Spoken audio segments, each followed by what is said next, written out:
While Franklin was at sea, crossing from England to his home in Philadelphia, American and British soldiers fired the first shots of the Revolution at Lexington and Concord.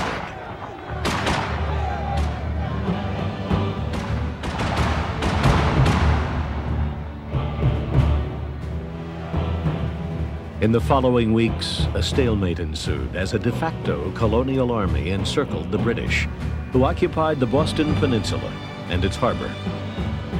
In late May of 1775, less than 2 months after the fight on Concord Bridge, reinforcements arrived from Britain, including General William Howe, who had fought beside the Americans in the French and Indian War. Pompous yet competent General Henry Clinton, also a veteran of the French and Indian War. And General Johnny Burgoyne, gambler, dramatist, and bon vivant. All three would play important roles in the coming years of war. Some of the soldiers thought that one big battle would settle it all. It would enable the Americans to win such a resounding victory that the British maybe would say, oh, we can't possibly defeat these people, they're just too tough, and we'll sue for peace. A leading advocate of a military rather than diplomatic solution was Connecticut's Israel Putnam, a scarred old Indian fighter, another veteran of the French and Indian War.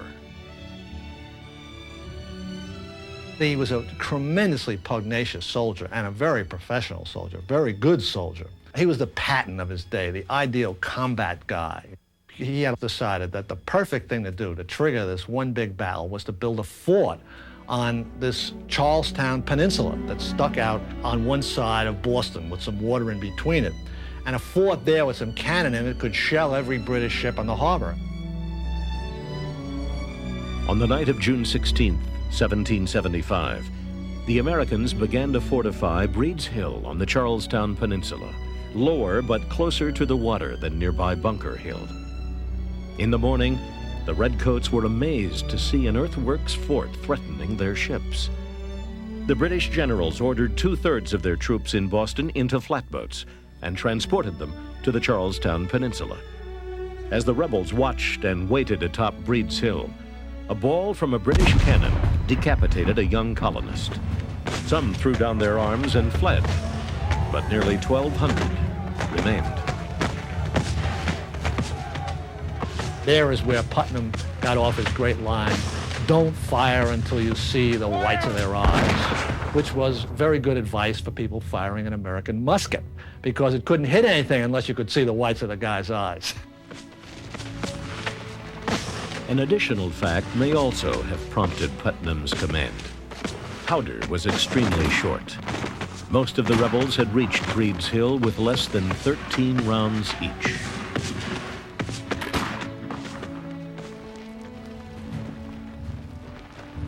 Our troops advanced with great confidence, expecting an easy victory. As we approached, an incessant stream of fire poured from the rebel lines.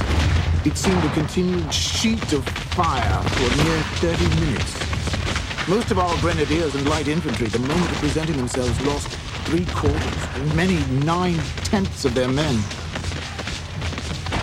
Some had only 8 and 9 men a company left. Some only 3, 4, and 5. A British officer at Breed's Hill.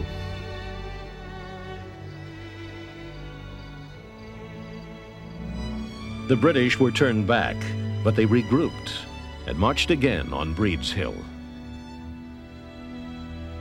The main thing any soldier would see in a Revolutionary War battle is smoke. Because once all these muskets and artillery started shooting, the battlefield was covered with a thick white smoke. It wouldn't be the typical romantic 18th century painting where everybody's standing heroic in isolated groups fighting other little isolated groups. The uniforms were designed with a stock around the neck to keep the soldier's head up and make it hard to look left and right. They didn't want the soldier to think about what was going on. It was just better if he was an automaton that followed orders. The British retreated a second time from Breed's Hill, but late in the day, General Howe ordered a third assault. The whole American supply system was so primitive that it collapsed, and the Americans ran out of powder. And the British bulldogs that they were regrouped and came on for a third try after being beaten back twice. And the Americans with no powder just had to take to their heels. The British won control of Breeds Hill, Bunker Hill, and the entire Charlestown Peninsula, but at a tremendous physical and psychological cost. Nearly half of their 2,200-man landing force had been killed or wounded. The Battle of Bunker Hill was a terrible eye-opener for the British generals.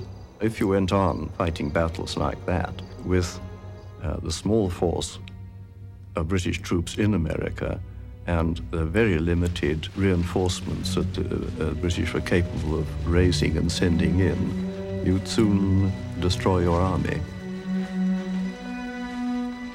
I freely confess to you, when I look to the consequences of it, in the loss of so many brave officers, I do it with horror.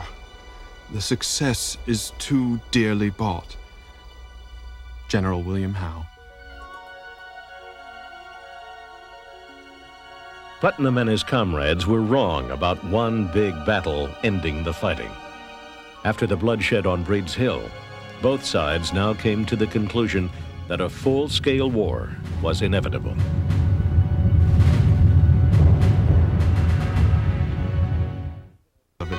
In the loss of so many brave officers, I do it with horror. The success is too dearly bought. General William Howe. Putnam and his comrades were wrong about one big battle ending the fighting. After the bloodshed on Breeds Hill, both sides now came to the conclusion that a full-scale war was inevitable.